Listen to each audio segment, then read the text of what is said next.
Hey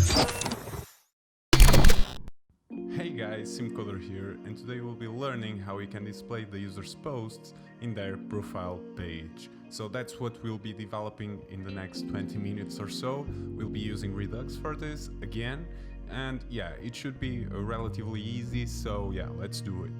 Before carrying on with the video, I just want to let you know that only around 20% of you guys are actually subscribed to this channel, so if you don't want to miss any single video in the future, be sure to subscribe and to hit the notification bell. Okay, so let's jump right into the code, and here we are. So this is where we left off in the previous lesson. We are able to take pictures, we are able to save them to the database and to Firebase storage.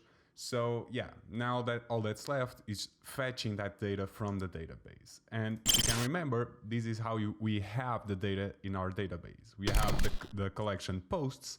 Inside of it, we have a document with the user's ID. Then we have a collection called users posts.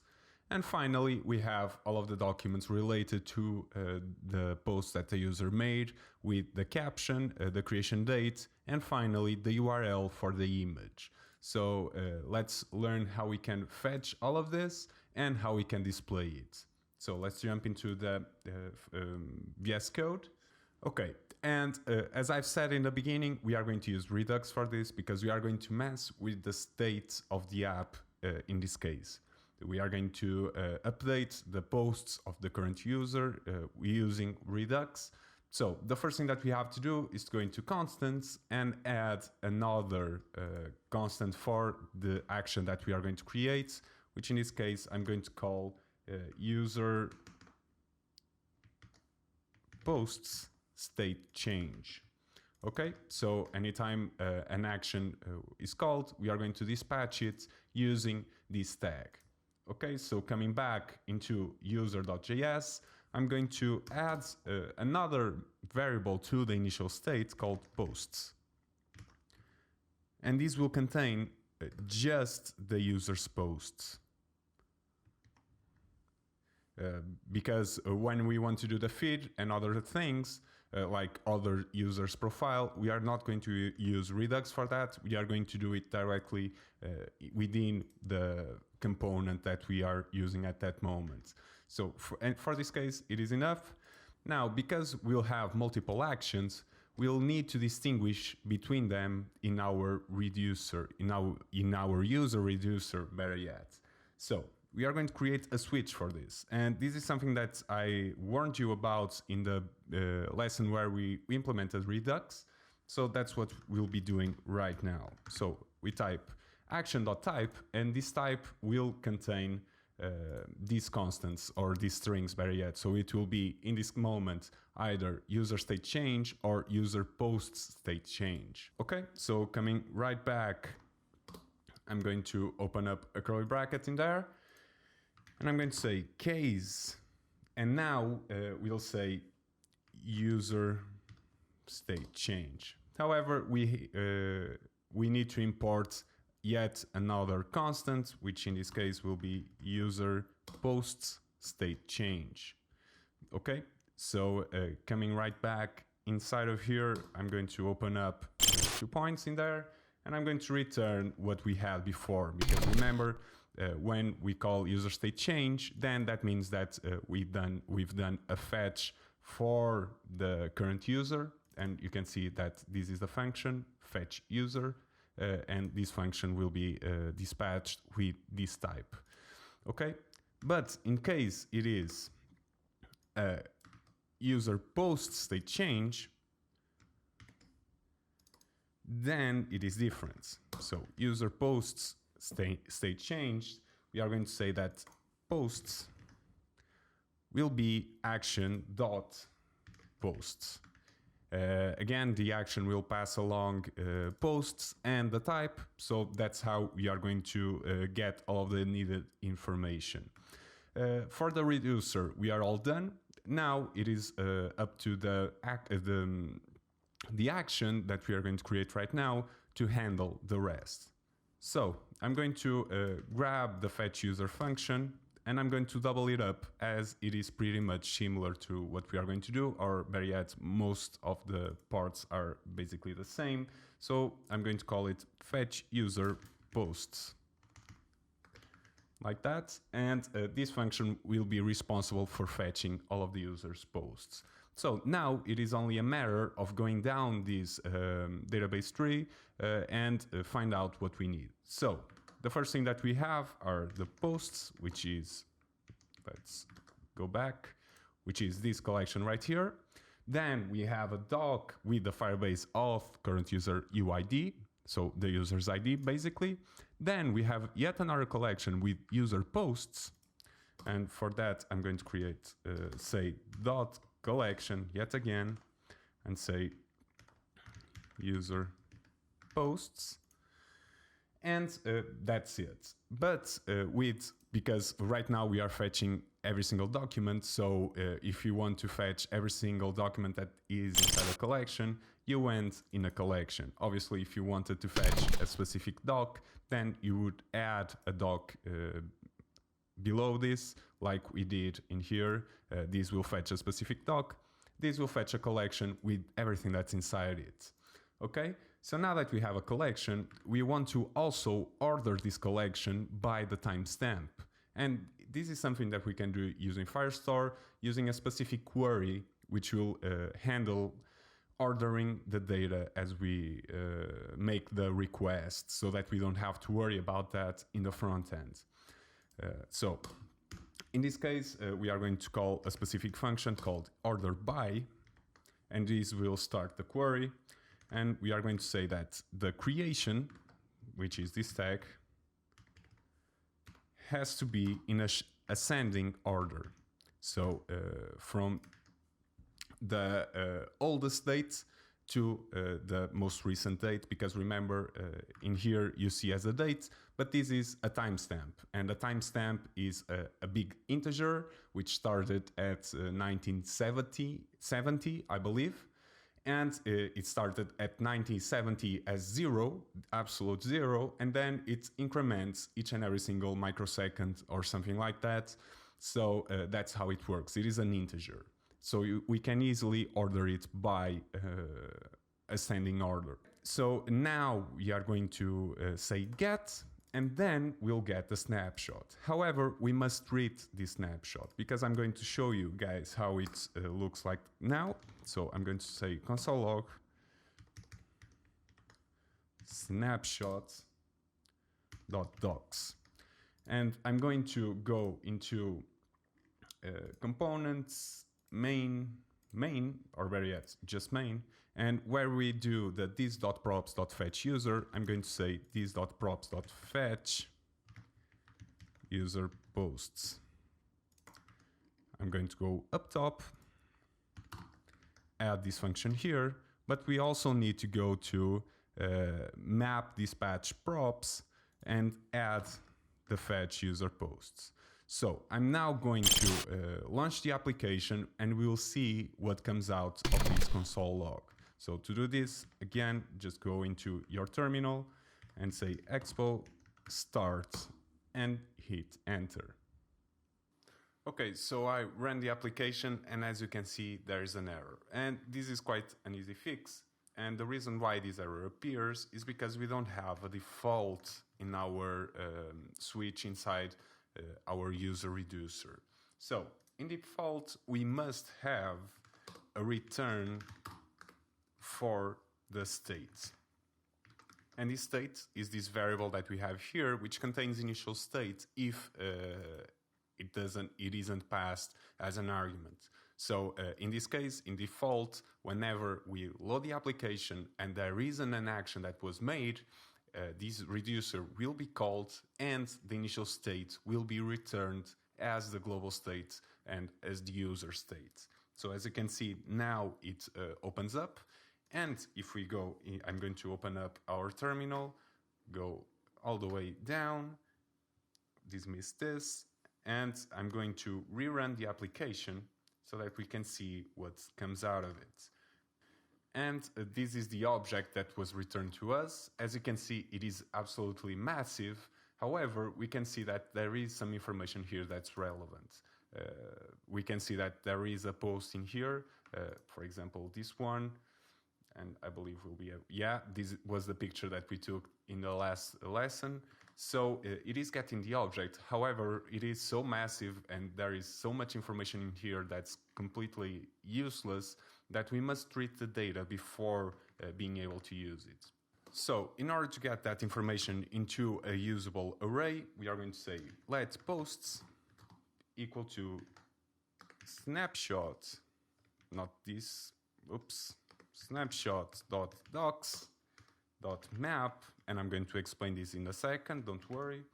In parentheses, doc arrow function, curly brackets, open that up. And basically what this map function does is iterate through all of the docs that are inside the snapshot, and we are then able to build an array, which will be these posts, the way we want it. So this will be clear in a second. Let's do data equals to doc.data, and this doc.data, and I'm going to actually go into our Firestore in order for you to comprehend better. So our map simply separated all of these documents into little documents that we can treat and actually get the data out of, so that we can then place it inside of this array. So this doc.data will contain all of this information. However, it doesn't contain the ID. So we must get the ID of this current document. Remember, it is iterating through each and every single document. So let's assume that now we are in the first, this 0pq whatever. So we got the data, now we want the ID, and for that we say const ID doc.id. Okay, so now we have the data and the ID, so we have everything that's required in order for us to know exactly what this current doc, or better yet, post is. So now we are going to return curly brackets, ID, comma, data. But we'll have to place 3 points behind it. Okay, so it iterates through the first doc, it gets the data, it gets the ID, it returns the ID and the data in the form of an object, so it creates the first position of this array, then it iterates through the second document, and it does that all over again until we run out of documents. So I'm going to actually console log the post so that you can see the array after it has completely been parsed and built. However, we are then going to dispatch the data. So I'm going to go up top and grab the dispatch that we have in here because it is pretty much similar. However, in this case, it isn't user state change. Remember, this is the type, so it means that by this type, it is going to decide what to update within this object. Okay, so in this case, it will be user state post change. So we must, first of all, import this variable in here from constants index. Going below, I'm going to say user post state change, and in here, instead of current user, it is posts, and that's it. With JavaScript, you can simply pass along the variable, and if it is the same name as the parameter that we want to update, then you don't need to do 2 points posts. Okay, that's it. So I'm going to clear this up, indent everything, and now I'm going to run it for you to see how this console log looks, which is much better. Okay, so here we are, and as you can see, now we have an array with 3 positions, and each position contains an object with a caption, the creation, and as you can see, we have the nanoseconds and the seconds. This is the timestamp, and the download URL. It is just like we wanted it to be. So we are now ready to display the data in our profile page, which we'll create in a second. Okay, so here we are in the profile page, and now we are going to first of all connect it to Redux, better yet. So imports connects from React Redux. Okay, this is again what we need to do. We've done this before, so I'm not going to worry that much about it. Then we must map the state to props, because we must get the props, the state that we have in our user reducer, or better yet, in our store. We must get both the current user and the posts. Remember, this is a profile, so we'll show everything about the user. So map state to props. We are going to basically parse everything that's inside our store into the props of these components, which is equal to store, open arrow function, open parentheses, open curly brackets, like this, and now say current user will be 2 points store dot user state dot current user, and do the same thing for the post. Remember, it is also in the user state, because if we go into our reducer index, we have the user state, so this is what we are fetching.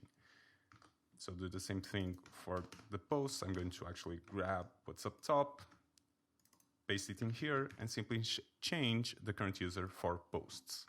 There we go. Now we must export this function with the connects and these map to props. So to do this, it is really simple. All you do is export default, connect, open parentheses, map state to props, comma null, because we aren't calling on any actions in here, so these will be null. And then within parentheses, we are going to say profile. Close that up, and there we go. Now, if you go up top, we are going to remove the export default, because we are only doing that in the end of the file with connects. So that's how you have to do in order for this to work. So now we'll need a couple more imports inside of here, which will be the image, because we'll display a bunch of images, obviously. And we'll need a flat list. A flat list will allow us to create a list just like Instagram, where you have a grid of 3 columns and infinite lines. Theoretically, obviously it is finite, but you could have infinite. So this flat list will again be 3 columns, and we are able to adjust it so that it stays in the scale 1 by 1, and we make sure that each image is the same size as the other, just like Instagram. So going into our function, I'm going to pass along props and say const, open curly brackets, and I'm going to say current user posts, which will be equal to props. Let's console log both of them and see how it turns out. I'm actually going to place curly brackets around them so that it is easier to see. I'm going to remove all of the other console logs, and let's see how it turns out. So now when we go into our profile, and I'm going to click it, and we go into our terminal, we see that the current user and the posts are both printed out. So there we go. Everything is working as it should, so we are ready to start doing some code. The first thing that we are going to do is to display the name of the user. So open up curly brackets and simply say current user dot name. And if we save it, we see that it appears, but it is up top above the nav bar. So it isn't supposed to happen, but there is an easy fix for this. And this is kind of a way around that you can do it. It isn't the best way. There are more specific ways to fix this problem. But I'm going to go with the easy route and show you how to do it. So the first thing that we have to do is import the style sheet and create a style sheet which will have all of the styles of this component. So styles equals to style sheets dot create, open parentheses, open curly brackets, and let's say container. This container will contain everything that this component has. So let's take care of it now. So open curly brackets, and in here we are going to say flex1 and margin top, which will be 40. There is some specific things that you can do, but for now let's leave it the margin at 40 because it is the easiest way to go about things, and it looks good enough like this. So styles will be styles.container, or better yet, style, remove the S, that was an error on my part. And as you can see, we see test account, which is the name of the account that we are currently logged in with. We have test account and email. So let's actually add the email as well. Save it, and the test@gmail.com appears. So all good so far.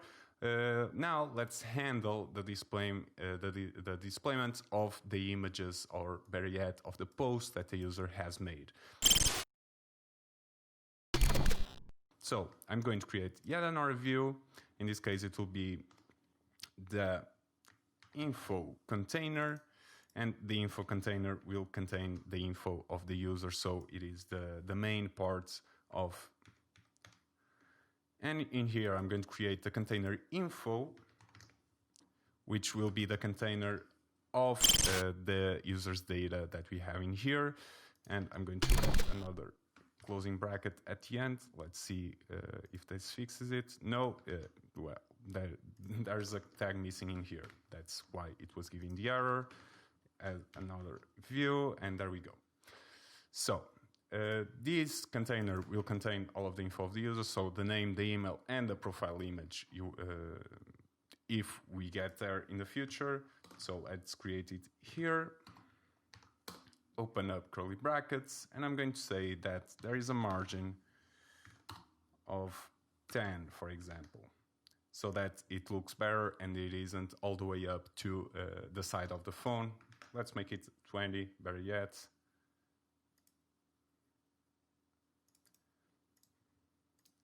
And there we go.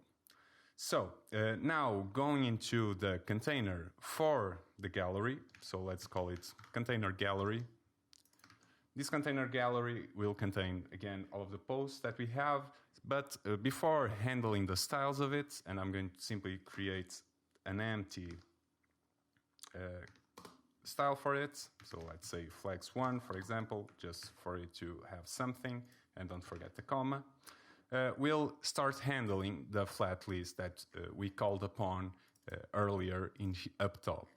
So this flat list, again, will take care of showing a list for the user. It is kind of like the recycler view for those of you that come from Android, so you should be familiar with things like this. So let's say flat list. It will be a self-closing brackets, so you can go ahead and close it up. Now we are able to say num of columns, which again, it will be 3, just like Instagram does. So it has 3 columns. We'll say that horizontal is equals to false because it won't be an horizontal scroll view. It will be a vertical one. So let's set it to false. Then the data.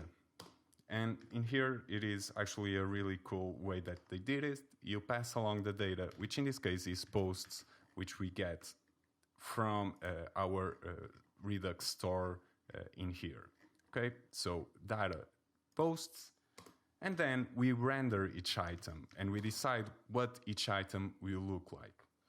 And to do this, you say render item, open up curly brackets, open up parentheses, open up curly brackets yet again, and say item. Then outside the parentheses, you open up an arrow function with parentheses. Open that up, and there we go. Now an error appears, and that's because we don't have anything inside it, but we'll create it right now. So image, it is a self-closing tag, yet again.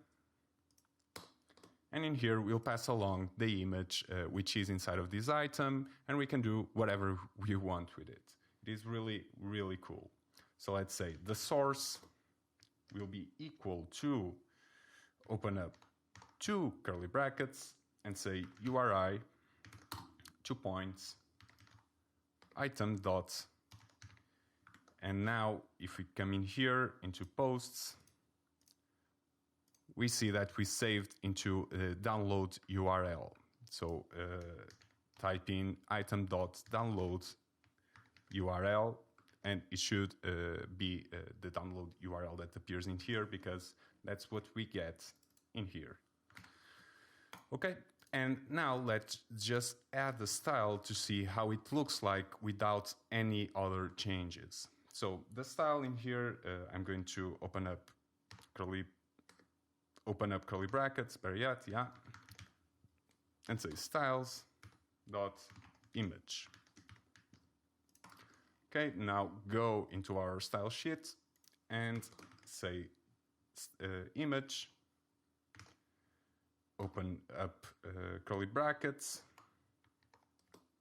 and let's say flex 1, and nothing shows up.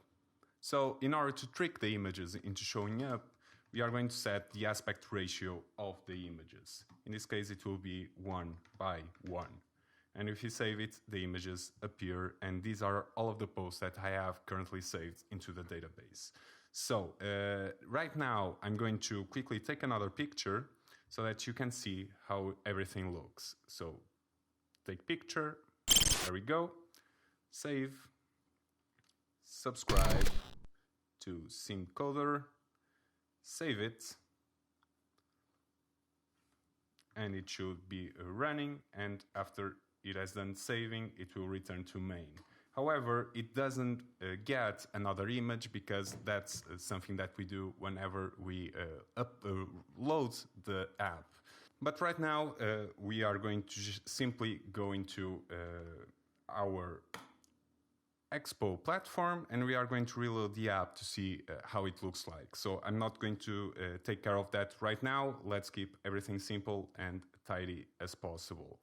And there we go. Now the image does appear larger than usual, and this is because there isn't yet another image in the row. So if we took yet another picture, and let's take care of that right now, save it, wait up a couple of seconds.